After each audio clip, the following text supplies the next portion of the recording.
Hi. Are you looking for an advanced level problem review session for physics in English medium? Hang on. I'm going to start a special review session from today onwards. Let's go to the classroom.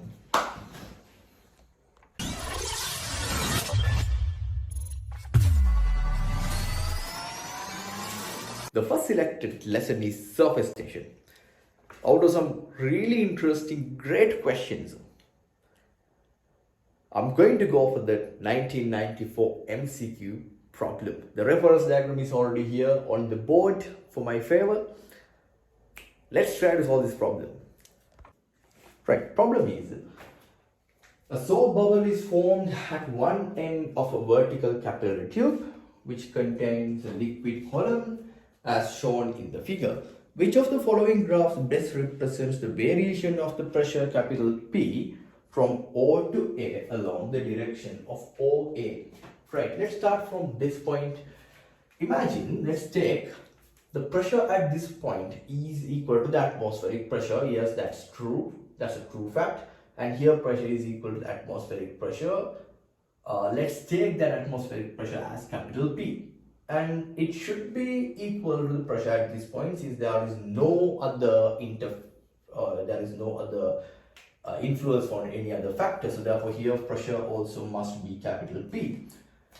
And final pressure, when you compare the initial pressure and final pressure, let's start from here P and here O to A, then O point and A point, here O and the A. This is my final point. When you compare that to inside of the bubble, inside of the soap bubble, pressure should be much greater than pressure at outside of the bubble. So therefore here, if you draw the pressure line in this way, so here pressure line should be like this. That's the very first thing that we need to recognize. Right, so after that, right below a concave shape meniscus, or you can just consider it as a liquid bubble, or right below, so the concave shape meniscus, the pressure is less than the pressure above, and the radius amount is 2T over R, and here T is the surface tension and R is the radius of the bubble, right? So then now this is the radius amount. If you take this radius as R1, here it is 2T over R1, right? Now pressure will, after that, here there you can see the liquid column. So due to the liquid column, the hydrostatic pressure will be added to the pressure now, and this is your H rho G hydrostatic pressure part.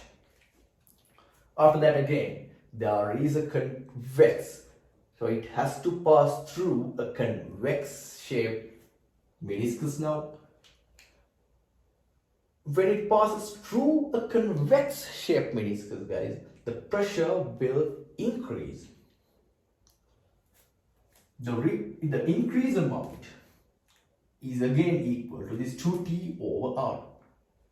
But here when you take that radius as R2, the increase amount is now 2T over R2. Right, so this should be your final diagram, and this is the expected answer in this problem. So that is answer number 2.